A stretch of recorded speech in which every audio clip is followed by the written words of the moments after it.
नमस्कार, आप देख रहे हैं आवाज इंडिया, देश की भरोसेमंद आवाज। मैं हूं पिंकी। खबरों का सिलसिला शुरू करने से पहले आइए नजर डालते हैं आज की हेडलाइंस पर। नवंबर देश के लिए प्रेरणाओं और ऐतिहासिक उपलब्धियों का महीना रहा। मन की बात में बोले पीएम मोदी। दिल्ली पुलिस की बड़ी कार्रवाई, आईएसआई लिंक वाले 3 से अधिक आतंकी गिरफ्तार। राज्यों में वोटर लिस्ट रिवीजन की डेडलाइन बढ़ी, ईसीआई ने जारी किया नया शेड्यूल। साइक्लोन दितवा की दस्तक, तमिलनाडु में तबाही, 3 की मौत, हजारों हेक्टेयर फसल बर्बाद।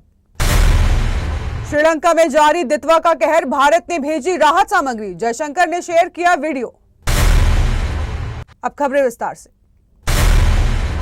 देश के प्रधानमंत्री नरेंद्र मोदी ने अपने रेडियो कार्यक्रम मन की बात के 128वें एपिसोड में नवंबर महीने को भारत की प्रेरणादायक उपलब्धियों से भरा हुआ बताया। उन्होंने कहा कि 26 नवंबर को संविधान दिवस पर संसद के सेंट्रल हॉल में हुआ विशेष कार्यक्रम लोकतांत्रिक मूल्यों की मजबूती का प्रतीक रहा है। प्रधानमंत्री ने वंदे मातरम के 150 साल पूरे होने पर आयोजित राष्ट्रीय समारोह की भी सराहना की। इसके साथ ही 25 नवंबर को अयोध्या में राम मंदिर पर धर्म ध्वजा आरोहण और कुरुक्षेत्र के ज्योतिसर में पांचजन्य स्मारक के लोकार्पण को ऐतिहासिक क्षण बताया। पीएम मोदी ने हैदराबाद में दुनिया की सबसे बड़ी लीप इंजन एमआरओ फैसिलिटी को भारत की एयरस्पेस क्षमता में बड़ा कदम बताया। वहीं प्रधानमंत्री मोदी ने भारतीय नौसेना में आईएनएस माहे के शामिल होने और स्काई रूट के इंफिनिटी कैंपस को देश की नई तकनीकी सोच और युवा शक्ति का प्रतिबिंब बताया। कृषि क्षेत्र की उपलब्धियों पर बात करते हुए उन्होंने कहा कि भारत ने 357 मिलियन टन खाद्यान्न उत्पादन कर नया रिकॉर्ड बनाया है, जो 10 साल पहले की तुलना में 100 मिलियन टन अधिक है। उन्होंने खेल जगत की उपलब्धियों और कॉमनवेल्थ गेम्स 2027 की मेजबानी मिलने को भी गर्व का विषय बताया। पीएम मोदी ने कहा है कि मन की बात का उद्देश्य देश की प्रेरक उपलब्धियों और सामूहिक प्रयासों को जनता तक पहुंचाना है, ताकि हर नागरिक इस प्रगति का हिस्सा महसूस करे। दिल्ली पुलिस की स्पेशल सेल को बड़ी सफलता मिली है, जहां 3 से अधिक आतंकियों को गिरफ्तारी की गई है। पकड़े गए ये सभी आतंकी पाकिस्तान की खुफिया एजेंसी आईएसआई से जुड़े शहजाद भट्टी मॉड्यूल से संबंध बताए जा रहे हैं। सभी गिरफ्तारी आरोपी नॉर्थ इंडिया के रहने वाले हैं। इन आतंकियों को मध्य प्रदेश, उत्तर प्रदेश और पंजाब से पकड़ा गया है। मामले को लेकर कई अहम जानकारियां सामने आई हैं, लेकिन विस्तृत जानकारी पुलिस की प्रेस कॉन्फ्रेंस के बाद ही मिलेगी। पुलिस इस समय पूरे नेटवर्क को खंगालने में जुटी है। शुरुआती जांच में कई संदिग्ध कड़ियां सामने आ रही हैं। दिल्ली में 10 नवंबर को लाल किले के पास हुए ब्लास्ट ने पूरे देश को हिला दिया था, जिसमें 15 लोगों की मौत हुई और कई लोग घायल हुए।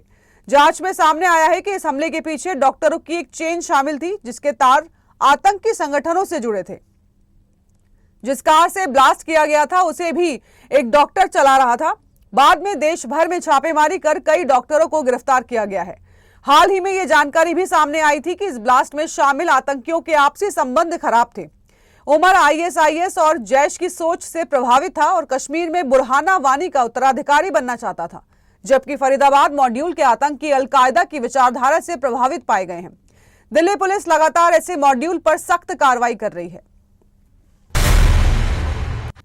देश के 12 राज्यों और केंद्र शासित प्रदेशों में चल रही वोटर लिस्ट की सबसे बड़ी प्रक्रिया स्पेशल इंसेंटिव रिवीजन यानी कि एसआईआर अब 7 दिन और बढ़ा दी गई है। चुनाव आयोग ने नया शेड्यूल जारी करते हुए साफ कह दिया है कि मतदाता सूची को किसी भी तरीके से अपडेट करना जरूरी है और इसके साथ ही बनाने के लिए मतदाता सूची को अधिक सटीक और अधिक अपडेटेड बनाने के लिए अतिरिक्त समय जरूरी है। इस विस्तार से सबसे बड़ा फायदा उन राज्यों को होगा जहां एसआईआर पहले से चल रही थी। अंडमान निकोबार, छत्तीसगढ़, गोवा, गुजरात, केरल, लक्षद्वीप, मध्य प्रदेश, पुडुचेरी, राजस्थान, तमिलनाडु, उत्तर प्रदेश और पश्चिम बंगाल सभी की वोटर लिस्ट अब 11 दिसंबर तक अपडेट की जा सकेगी। यानी पहले 4 दिसंबर तक की कड़ी समय सीमा अब एक हफ्ते आगे बढ़कर 11 दिसंबर हो गई है। और यह बदलाव सिर्फ तारीखों का नहीं बल्कि सटीक मतदाता सूची की ओर एक बड़ा कदम है।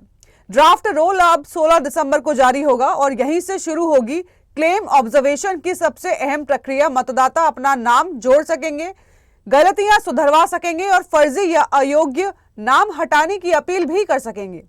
यह अवधि 16 दिसंबर से 15 जनवरी तक चलेगी। इसके बाद 16 दिसंबर से 7 फरवरी तक ईआरओ और सीईओ स्तर पर सुनवाई, जांच और फैसलों का समय तय किया गया है।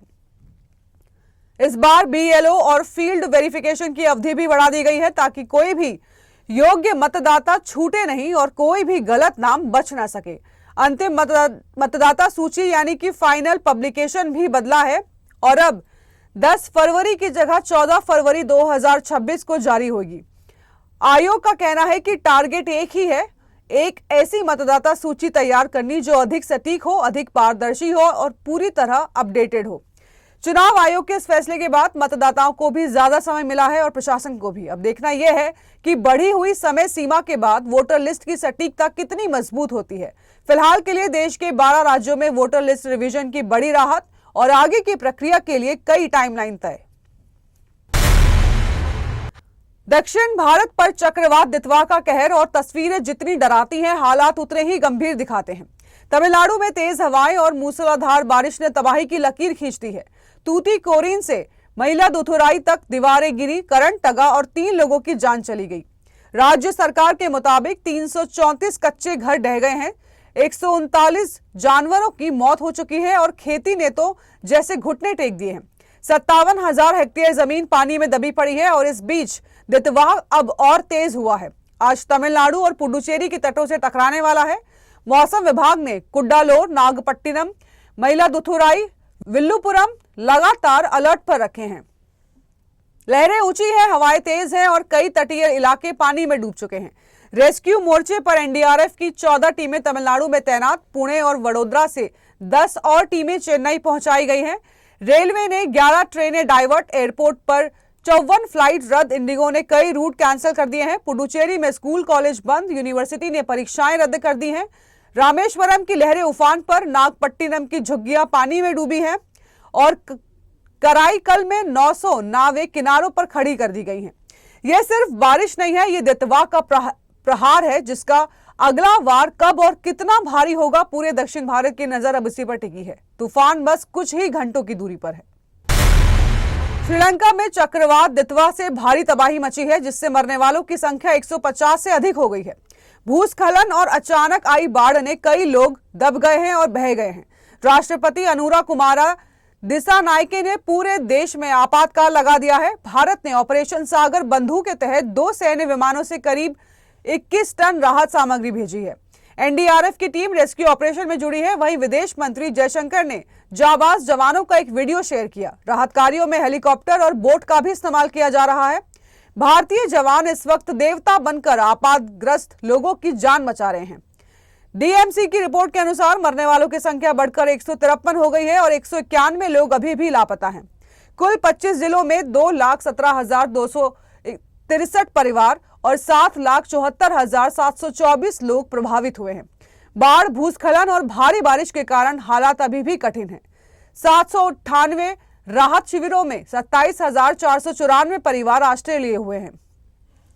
भारतीय वायुसेना ने ऑपरेशन सागर बंधु के तहत 80 एनडीआरएफ कर्मी और 8 टन उपकरण श्रीलंका भेजे हैं।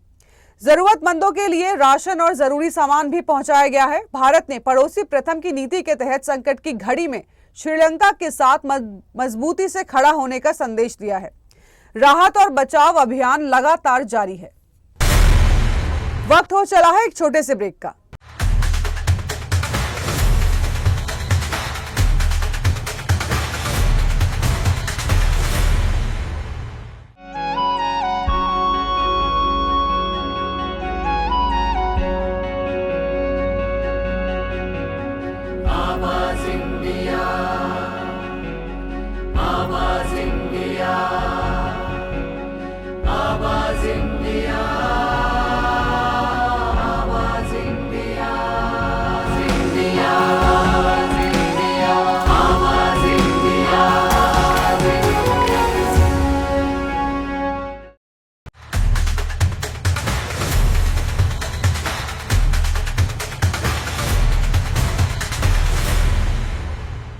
ब्रेक के बाद आप सभी का स्वागत है। बढ़ते हैं अगली खबरों की ओर।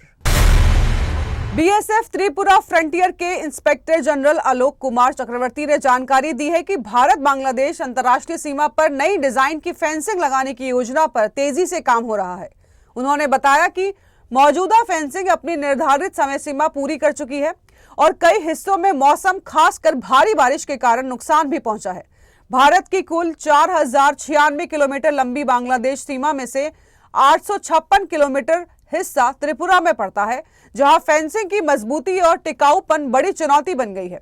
बीएसएफ अब पुरानी फेंसिंग को हटाकर नई तकनीक वाली फेंसिंग लगाने की प्रक्रिया शुरू करने की ओर बढ़ रही है। आईजी चक्रवर्ती के अनुसार नई और अधिक मजबूत फेंसिंग का प्रस्ताव गृह मंत्रालय को भेजा गया है और ये विचाराधीन है। उन्होंने उम्मीद जताई है कि मंजूरी मिलते ही जल्द ही अंतर्राष्ट्रीय सीमा पर नई डिजाइन की फेंसिंग का काम शुरू हो जाएगा, जिससे बॉर्डर मैनेजमेंट और सुरक्षा में बड़ी बढ़ोतरी होगी। अधिकारी ने कहा है कि त्रिपुरा जैसा संवेदनशील क्षेत्र में सीमा सुरक्षा को आधुनिक बनाने का ये कदम बेहद महत्वपूर्ण है। नई फेंसिंग तस्करी, अवैध घुसपैठ और सीमा पर गतिविधियों को रोकने में प्रमुख भूमिका निभाएगी। गोरखपुर प्रवास के दौरान मुख्यमंत्री योगी आदित्यनाथ ने लगातार दूसरे दिन जनता दर्शन कार्यक्रम में लोगों से मुलाकात की। उन्होंने समस्या लेकर आए लोगों से आत्मीयता से संवाद किया और कहा कि हर समस्या का समाधान सुनिश्चित किया जाएगा। मुख्यमंत्री ने अधिकारियों को निर्देश दिया है कि सभी शिकायतों का प्रभावी, समयबद्ध और पारदर्शी निस्तारण किया जाए। इस मौके पर महिलाओं की संख्या अधिक रही और सीएम ने लोगों तक जाकर उनकी समस्याएं सुनी। लोगों को भरोसा दिलाया गया है कि किसी को चिंता करने या परेशान होने की कोई जरूरत नहीं है। प्रार्थना पत्रों को अधिकारियों को सौंपा गया है और उनका समाधान सुनिश्चित कराने का निर्देश दिया गया है। शनिवार को भी मुख्यमंत्री जनता दर्शन में लोगों की समस्याएं सुन चुके थे। ये कार्यक्रम गोरखनाथ मंदिर परिसर के महंत दिग्विजय स्मृति भवन सभागार में आयोजित किया गया है। जनता दर्शन में जमीन कब्जाने और अन्य शिकायतों पर मुख्यमंत्री ने सख्त कार्रवाई का संदेश दिया। उन्होंने कहा कि गरीब की जमीनों पर दबंग या माफिया का कब्जा बर्दाश्त नहीं किया जाएगा। अधिकारियों को निर्देश दिए गए हैं कि यदि किसी प्रकरण में पीड़ित लगातार परेशान हो रहा है तो इसकी जांच का जवाबदेही तय किया जाए। उन्होंने ये भी आश्वासन दिया है कि हर पीड़ित को न्याय और त्वरित समाधान मिलेगा। जनता दर्शन ने लोगों के बीच उम्मीद और विश्वास की भावना बढ़ाई है। मुख्यमंत्री ने प्रशासनिक अधिकारियों के समर्पण और तत्परता की आवश्यकता पर जोर दिया। राजधानी दिल्ली और गोलियों की गूंज। जी हां, सुबह का वक्त और अचानक आया नगर की गोलियों में जिस तरह धाएं धाएं की आवाज गूंजी, लोगों की नींद उड़ी, उनकी सांसें थम गई। करीब 6:25 पर फतेहपुर बेरी थाना में फोन बजता है, साहब यहाँ गोलियां चल रही हैं, कोई गिर गया है।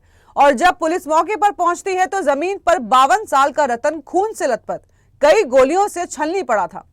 हमलावर कितने थे इसे लेकर अभी तस्वीर साफ नहीं है, लेकिन इतना जरूर है कि 12 से 15 राउंड फायरिंग की गई है। यानी हत्या नहीं, ये पूरी तरह का एक टारगेटेड एग्जीक्यूशन जैसा वारदात है। इलाके में दहशत का माहौल है और मौके पर तुरंत पहुंचते हैं डीसीपी रैंक के अधिकारी। एफएसएल की टीम, क्राइम यूनिट सबूत जुटाने में जुट जाते हैं।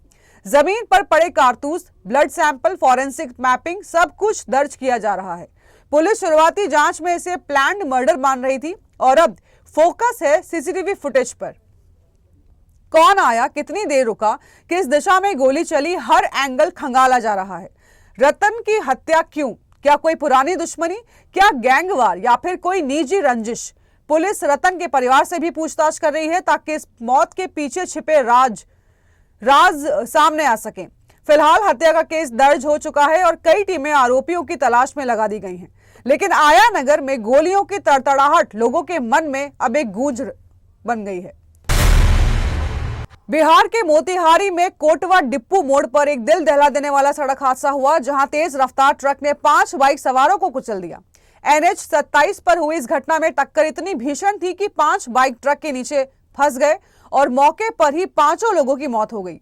हादसे के बाद सड़क पर बिखरे शव और टूटी बाइकों का मंजर देखकर आसपास के लोग दहशत में आ गए।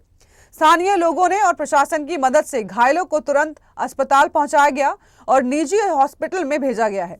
लोगों के अनुसार यदि बाइकें ट्रक में फंसी ना होती तो ट्रक और आगे बढ़कर और भी बड़ा हादसा कर सकता था। घटना के बाद लोगों का गुस्सा भड़क उठा है और उन्होंने राष्ट्रीय राजमार्ग को जाम कर NHAI की एक गाड़ी में आग लगा दी है। लोगों का आरोप है कि हादसा NHAI वाहन चालक की लापरवाही से हुआ है। तनाव बढ़ने पर पुलिस और प्रशासन के अधिकारी मौके पर पहुंचकर लोगों से शांति बनाए रखने की अपील की। लोगों ने बताया कि ट्रक तेज रफ्तार में था और चालक ने अचानक नियंत्रण खो दिया, जिसके बाद उसने 5 बाइकों और एक ई-रिक्शा को टक्कर मार दी। घटना की जांच शुरू कर दी गई है। पूरे मामले की गंभीरता से पड़ताल की जा रही है। क्रिकेट की दुनिया में कुछ फैसले ऐसे भी होते हैं जो फैंस को हैरान कर देते हैं और आंद्रे रसेल का आईपीएल से संन्यास ऐसा ही एक झटका है। केकेआर का पोस्टर बॉय कहलाने वाला रसेल को 2014 से टीम की पहचान माना जाता रहा है, लेकिन आईपीएल 2026 से पहले जब फ्रेंचाइजी ने उन्हें रिटेन नहीं किया तो चर्चा तेज हो गई। माना जा रहा है कि ऑक्शन में उनके लिए फ्रेंचाइजियों के बीच जबरदस्त टक्कर होगी, पर रसेल ने पहले ही आईपीएल को अलविदा कहकर सबको चौंका दिया है। उन्होंने एक वीडियो शेयर कर केकेआर में बिताए अपने खास लम्हों को याद किया और फैंस का शुक्रिया अदा किया। रसेल ने साफ कहा है कि आईपीएल में भले ही उनका सफर खत्म हो रहा है, लेकिन टीम से दूरी नहीं। रसेल ने पोस्ट में लिखा कि वे आईपीएल से संन्यास ले रहे हैं, लेकिन स्वैग नहीं छोड़ेंगे और दुनिया की बाकी लीग में खेलते रहेंगे। सबसे बड़ी खबर यह रही कि 2026 से वे केकेआर के सपोर्ट स्टाफ में पावर कोच की नई भूमिका निभाते दिखेंगे। रसेल का आईपीएल सफर भी शानदार रहा। दिल्ली कैपिटल्स के लिए 2012 में शुरुआत, उसके बाद 2014 में केकेआर से जुड़कर टीम के सबसे बड़े मैच विनर बने। केकेआर के लिए उन्होंने 133 मैचों में 2593 रन और 122 विकेट लिए हैं। इस बीच केकेआर ने इस साल केवल 12 खिलाड़ियों को रिटेन किया है और उनके पास ऑक्शन के लिए 64 करोड़ की मजबूत पर्स उपलब्ध है। रसेल के अलविदा कहने से आईपीएल का एक सुनहरा अध्याय खत्म हो गया है, लेकिन केकेआर के लिए ये एक नया दौर शुरू होने वाला है। तो देश और दुनिया की खबरों में फिलहाल के लिए इतना ही। जुड़े रहिए आवाज इंडिया के साथ, जल्द होगी मुलाकात। तब तक के लिए नमस्कार।